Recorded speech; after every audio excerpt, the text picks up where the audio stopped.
Guerreiros, gostaria de iniciar aqui com vocês uma reflexão filosófica. E tudo começa onde? Tudo começa no princípio, na criação, no ponto inicial, quando surge o universo, né?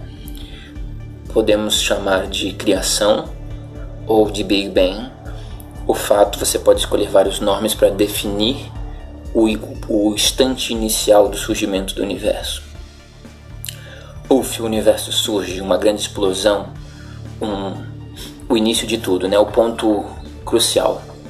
Pensando no Big Bang, né? Nós temos então essa explosão, é liberado o material que vai compor o próprio universo. Então nós temos o hidrogênio em sua maioria, que vai começar a se aglutinar, formar o núcleo dos sóis.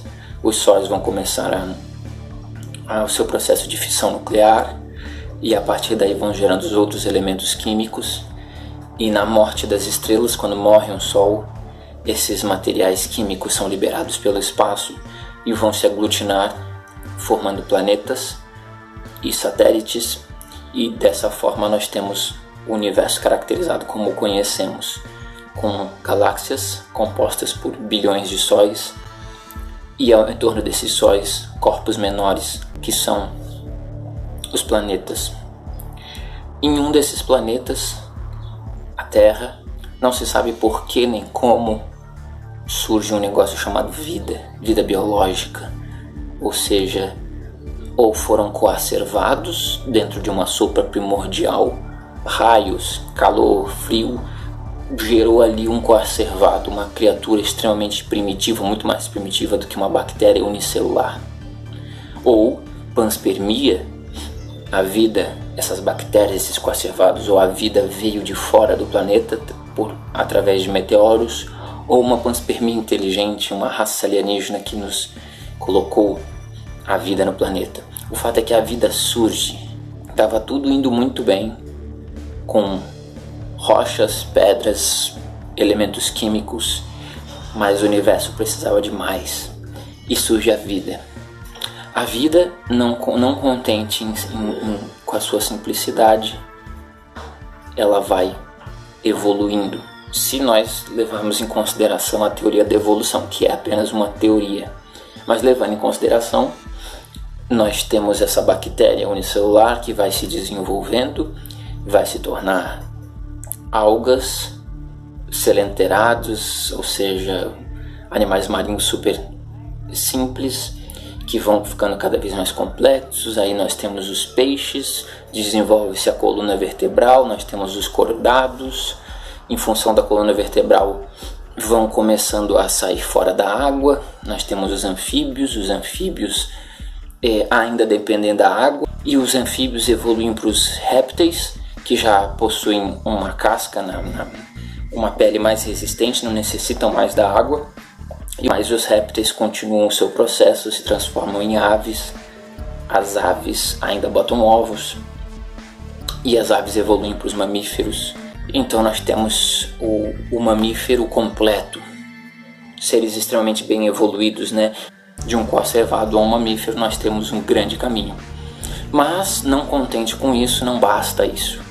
Um desses mamíferos, o macaco no caso, o primata, ganha consciência do próprio eu, se dá conta de si mesmo, olha para si próprio e fala: eu existo e o universo existe, eu estou aqui. E surge o homem. E o homem vai se aprimorando, vai construindo vilas, as vilas vão virando cidades, as cidades são grandes impérios, e existe a política, a filosofia, e existe o homem, e o homem se espalha pela terra, cria tecnologia, desenvolve sua sociedade, e nós temos 7 bilhões de seres humanos pensantes, com a consciência do eu, que é o grande mistério. E aí nós temos os 3 maiores mistérios: o surgimento do universo, o surgimento da vida e o surgimento da consciência humana. São os 3 maiores mistérios da existência. Agora, a grande questão, e chegamos ao ponto em que cá estamos nós, eu aqui e você aí, nós dois. Chegamos a este ponto crucial, depois de todo esse processo cá estamos nós, filosofando, refletindo sobre este processo. E aí é que vem a pergunta cabal: por que há tudo isso ao invés de nada? Essa é a pergunta que foi feita pelos filósofos na Grécia Antiga. Essa é a maior pergunta que move a filosofia. Não há pergunta mais profunda do que essa. Todos os filósofos na história se depararam com essa pergunta: por que há a existência, por que há tudo ao invés de nada? Entre nada e a existência, pense comigo, entre não existir nada e existir um universo extremamente complexo, com todo esse processo que eu acabei de descrever para vocês, galáxias, sóis, planetas, vida, toda uma série de evolução entre os animais, o homem, a consciência e nós aqui. É um universo com bilhões de galáxias, com bilhões de sóis, com uma multiplicidade, uma complexidade incrível. Isso que eu nem falei da questão micro, né? Microcosmos, ou seja, átomos, elétrons, toda a parte da micro, a física quântica e as partículas subatômicas e como que isso tudo se desenrola. Nós nem estamos falando nisso, porque aí a coisa é muito mais complexa. Então, entre um universo absolutamente gigante, quase infinito, e infinito na sua complexidade, e nada, era mais fácil não haver nada. Concorda comigo, ou você acha que é mais fácil haver um universo complexo do que nada? A nossa lógica leva a crer que é muito mais simples não haver nada. Mas não há nada, não há o nada, ao todo há a existência está aqui. Então a gente se dá conta de que o universo, ele possui um propósito. É o que nós conhecemos na filosofia como telos, a palavra telos, que significa finalidade, propósito final. Gerou uma área de estudo que Aristóteles desenvolveu, chamado teleologia. É o estudo dos propósitos, é o estudo da última finalidade das coisas. O Aristóteles observou que todas as coisas no universo possuem uma finalidade. Todas as coisas possuem finalidade. Qual a finalidade de um copo? Conter líquido. Qual a finalidade de uma mesa? Servir de apoio.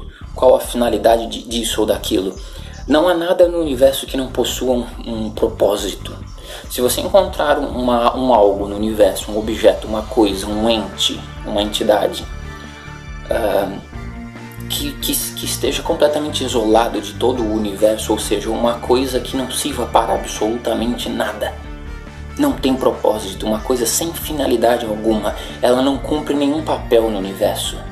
Mesmo se existisse algo que não possui finalidade nenhuma, não possuir finalidade nenhuma é a finalidade dessa coisa. Tá entendendo? Que não há realmente como escapar da teleologia de Aristóteles, porque uma coisa que não possui nenhuma finalidade, a finalidade dessa coisa justamente é essa, não possuir finalidade nenhuma. Essa é uma finalidade. Então, todas as coisas possuem um propósito. E o universo? O universo possui um propósito? É isso que eu queria chegar aqui com vocês. Qual o propósito do universo? Não é nem qual, porque isso é uma resposta que nós nunca alcançaremos, nunca saberemos qual o propósito do universo. Mas o que eu quero colocar aqui é que há um propósito. Há um propósito. É impossível que do início da criação até o seu final, ou seja, até onde nós estamos aqui agora, é impossível que não haja um desenvolvimento ordenado e proposital. Eu não sei como explicar para vocês, mas vocês imaginem o seguinte: se não houvesse propósito algum, não haveria nem sequer o passo inicial. Vamos pensar de outra forma, vamos pensar num escultor que está esculpindo uma estátua de madeira. Ele pegou um torrão de madeira disforme e ele está ali esculpindo.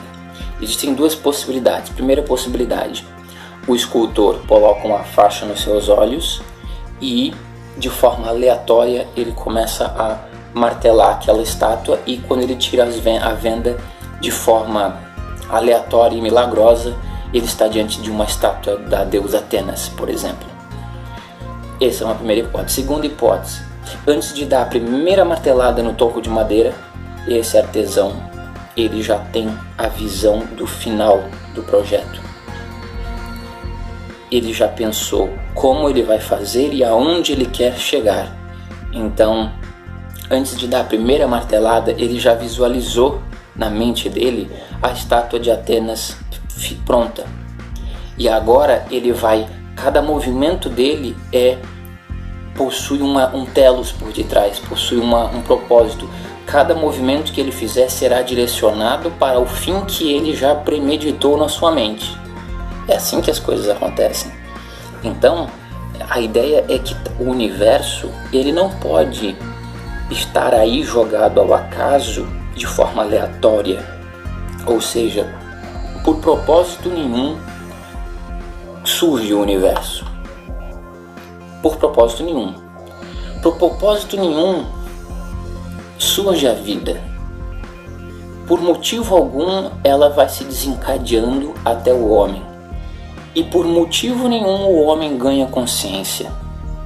E por motivo nenhum eu estou aqui agora refletindo tudo isso com vocês. Não há propósito, não há finalidade, não há um porquê, não há um telos. Imagine dessa forma, não é esquisito pensar num universo que surge por propósito nenhum e que se desenvolve até aqui por absoluto acaso e aleatoriedade. Não há propósito, não há uma finalidade, não há um porquê. Então, no meu coração aqui, eu sinto que é impossível que o universo não possua um propósito. Porque até o Big Bang, ou seja, o ato da criação, o ponto inicial, né, quando o universo vem à existência, ele sai do nada, ou seja, a não existência ao nada. E do nada surge o ser, ou seja, a existência vem à tona a partir do Big Bang. Pode ser Big Bang ou pode ser qualquer outra coisa. O fato é que há um momento crucial em que o nada se converte em ser, em que o não ser se converte em ser, vem à existência. Esse é o que nós chamamos de ato da criação, de uma forma mais religiosa, e Big Bang de uma forma mais científica, mas é a mesma coisa, é o ato fundamental da criação, quando o nada se converte em existência. E se não houvesse propósito, o nada não se converteria em existência, o nada permaneceria estéril, permaneceria nada. Mas por algum motivo, por algum propósito, por algum porquê, em busca de algum algo, o nada vem à existência, se converte em existência. E a existência é complexa e está aí. Então, eu não consigo imaginar um universo que vem à existência e que chega aonde chegou sem haver um propósito que norteie, que trace um caminho para que as coisas cheguem ao ponto final onde estão chegando. Existe uma história, e essa história ela se desenrola por um caminho em busca de um fim, em busca de um telos. Se não há um telos, se não há um propósito, não há um caminho e não há nada. Nós não estaríamos aqui agora, estaríamos no absoluto nada. Um grande abraço e até o próximo vídeo.